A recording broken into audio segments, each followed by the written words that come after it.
ओम शन शनिचराय नमः। प्रिय श्रोताओं, हिंदू धर्म में शनिवार का दिन शनिदेव को समर्पित है और शनिदेव हिंदू पुराणों में अपने क्रोध के लिए विख्यात हैं। माना जाता है कि जिस पर शनिदेव कुपित हो जाते हैं उसके दुर्दिन शुरू हो जाते हैं। संसार में हर समस्या का समाधान है, लेकिन शनिदेव के क्रोध से पार पाने का कोई उपाय नहीं है। यही कारण है कि भक्ति से अधिक भय के कारण सारा संसार शनिदेव की पूजा करता है। तो आइए ऐसे ही पावन दिन पर शनिदेव का आशीर्वाद पाने के लिए और शनिदेव की कुदृष्टि से बचने के लिए हम सभी श्रद्धा के साथ सुनते हैं शनिवार व्रत की कथा। महाराज दशरथ के शासनकाल में एक बार ज्योतिषियों ने बताया कि जब शनि ग्रह कृत्तिका को रोहिणी नक्षत्र पर आएंगे तब धरती पर 10 वर्षों का भीषण अकाल पड़ेगा। लोग अन्न और जल के अभाव में प्राणों का त्याग करेंगे। इस प्रकार सर्वत्र हाहाकार मचेगा। यह भविष्यवाणी सुनकर राजा को बड़ी चिंता हुई। उन्होंने महर्षि वशिष्ठ से इसके निवारण का उपाय पूछा, किंतु शनिदेव के प्रभाव को दूर करने का उपाय उन्हें भी ज्ञात नहीं था। तब निरुत्तर होकर नक्षत्र लोक पर आक्रमण कर दिया और जब शनिदेव कृत्तिका अनंतर रोहिणी पर आने को तैयार हुए तब राजा ने उनका मार्ग अवरुद्ध कर दिया। शनिदेव को ऐसे पराक्रमी राजा को देखने का अवसर नहीं मिला था। तब वह कहने लगे, हे राजन, तुम्हारे इस पराक्रम को देखकर मैं अति प्रसन्न हूँ। आज तक कोई भी देवता, असुर अथवा मनुष्य मेरे सामने आए सभी जल गए, किंतु तुम अपने अधब तेज और तप के कारण बच गए हो। तुम जो भी वरदान मांगोगे मैं तुमको अवश्य दूंगा। तब राजा ने कहा कि महाराज, आप रोहिणी पर ना जाएं, यही मेरी प्रार्थना है। शनिदेव ने राजा की प्रार्थना स्वीकार कर ली और उन्हें धरती का दुख दरिद्रता दूर करने वाले शनि भगवान के व्रत की विधि बतलाई।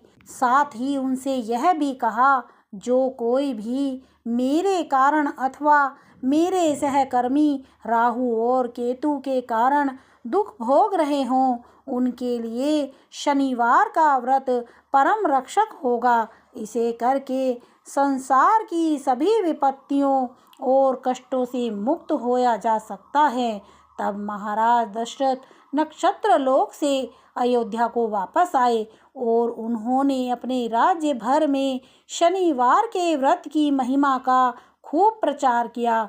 तभी से लोग शनिदेव की कृपा पाने के लिए शनिवार का व्रत रखने लगे। आइए अब सुनते हैं शनिवार व्रत की वो मुख्य कथा जिसे हर शनिवार को अवश्य ही सुनना चाहिए। एक बार की बात है कि सभी नवग्रहों में, जिनमें सूर्य, चंद्र, मंगल, बुध, बृहस्पति, शुक्र, शनि, राहु और केतु में विवाद छिड़ गया कि इन सब में कौन बड़ा है।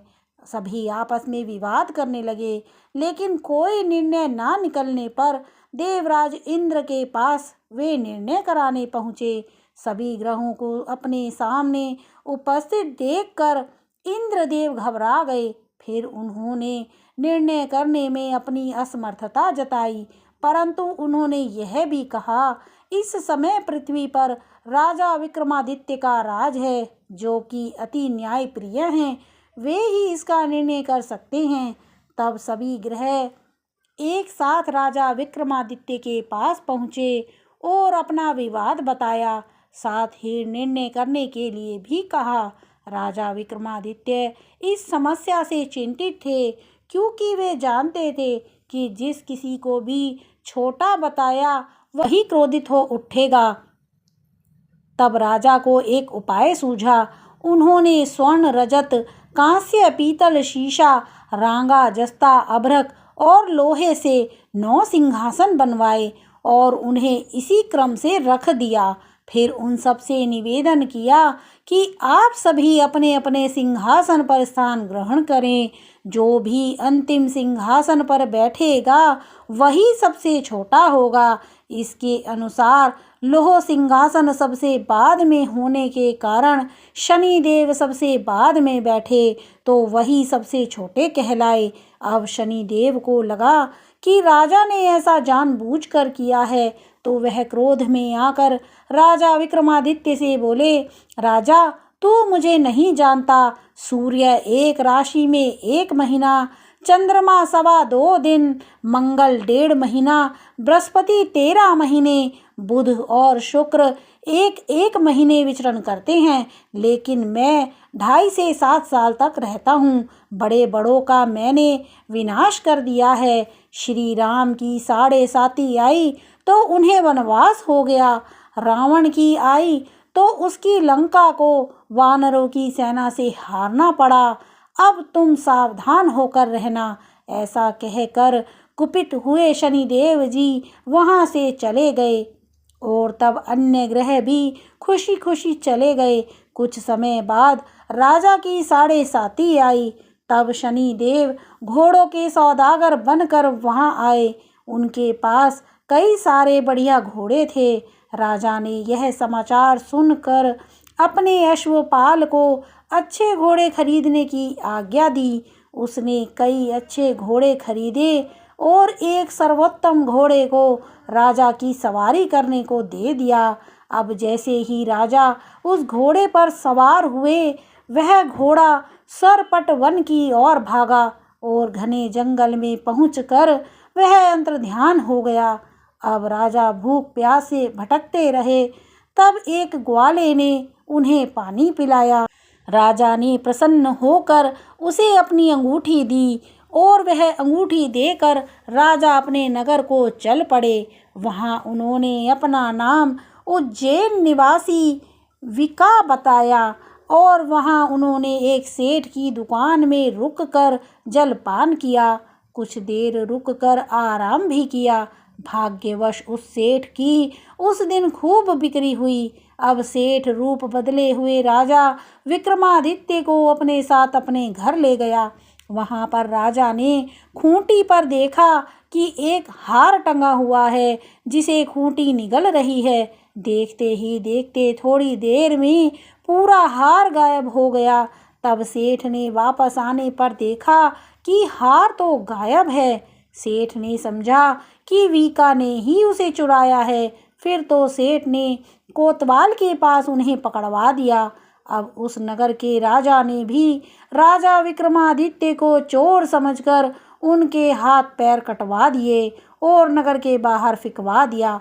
वहाँ से एक तेली निकल रहा था, जिसे दया आई और उसने वीका को अपनी गाड़ी में बिठाया। वह अपनी जीभ से बैलों को हाँकने लगा।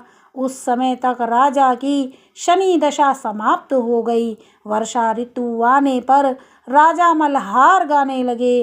राजा जिस नगर में थे, वहाँ की राजकुमारी मनभावनी को उनका गाना इतना पसंद आया कि उसने मन ही मन प्रण कर लिया कि वह उस राग गाने वाले से ही विवाह करेगी। राजकुमारी ने दासी को राग गाने वाले को ढूंढने भेजा। तब दासी ने बताया कि वह तो एक चौरंगिया अर्थात अपाहिज है, परंतु राजकुमारी नहीं मानी। अगले ही दिन वह अन्न जल त्याग कर अनशन पर बैठ गई कि विवाह करेगी तो उसी से करेगी। बहुत समझाने पर भी जब राजकुमारी नहीं मानी तो राजा ने उस तेली को बुला भेजा और विवाह की तैयारी करने को कहा। फिर तो उसका विवाह राजकुमारी से हो गया। तब एक दिन सोते हुए स्वप्न में शनिदेव ने राजा को दर्शन देकर कहा कि राजन, देखा तुमने मुझे छोटा बताकर कितना दुख झेला है। तब राजा ने उनसे क्षमा मांगी और प्रार्थना करते हुए कहा कि हे शनिदेव, जैसा दुख मुझे दिया है किसी और को मत दीजिएगा।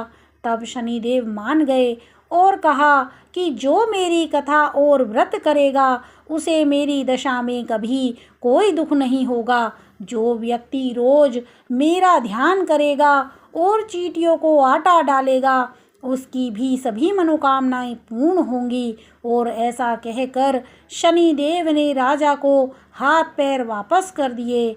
इधर प्रातःकाल आंख खुलने पर राजकुमारी ने देखा तो वह बड़ी आश्चर्यचकित हुई। तब वीका अर्थात राजा विक्रमादित्य ने राजकुमारी को बताया कि वह उज्जैन के राजा विक्रमादित्य हैं। जानकर सभी अत्यंत प्रसन्न हुए। सेठ ने जब सुना तो वह राजा के पैरों पर गिरकर क्षमा मांगने लगा। राजा ने कहा कि यह तो शनिदेव का क्रोध था, इसमें किसी का कोई दोष नहीं। सेठ ने फिर भी निवेदन किया कि राजन, मुझे शांति तभी मिलेगी जब आप मेरे घर चलकर भोजन करेंगे। तब सेठ ने अपने घर तरह तरह के व्यंजनों से राजा का सत्कार किया। सभी ने देखा कि जो खूंटी हार निगल गई थी वही अब उसे उगल रही थी। सेठ ने अनेक मोहरे देकर राजा का धन्यवाद किया। इसके बाद राजा रानी को लेकर अपने राज्य वापस लौट आए, जहां पर उनका खूब धूमधाम से स्वागत किया गया। राजा विक्रमादित्य ने कहा कि उन्होंने शनिदेव को छोटा बताया था, लेकिन वे तो सर्वश्रेष्ठ हैं। तब से राजा विक्रमादित्य के राज में शनिदेव की पूजा और कथा रोज होने लगी। शनिदेव की यह दिव्य और प्रेरणादायक कथा अब पूर्ण होती है। जिन्होंने भी श्रद्धा से इस कथा को सुना, उन्होंने न केवल शनिदेव की कृपा प्राप्त की बल्कि अपने पापों का भी क्षय किया। कथा श्रवण का यही संदेश है, जो जैसा कर्म करेगा वैसा फल पाएगा, पर शनिदेव यदि कृपा कर दें तो दुर्भाग्य भी सौभाग्य बन जाएगा। आइए हम सब मिलकर शनिदेव से विनम्र प्रार्थना करें। हे कर्मों के न्यायाधीश शनिदेव, हमारे अच्छे बुरे सभी कर्मों को क्षमा कर हमें सही राह दिखाइए। हमारे जीवन से संकट, दरिद्रता, रोग और शत्रुता को दूर कर धैर्य, विवेक, संयम और सफलता प्रदान कीजिए। शनिदेव की कथा सुनने मात्र से मनुष्य को चंद्र दोष, राहु केतु की बाधाएं और समस्त शनि पीड़ा से मुक्ति मिलती है।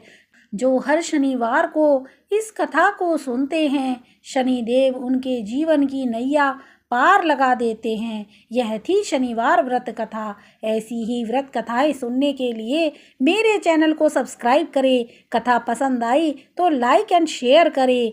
जय जय शनिदेव।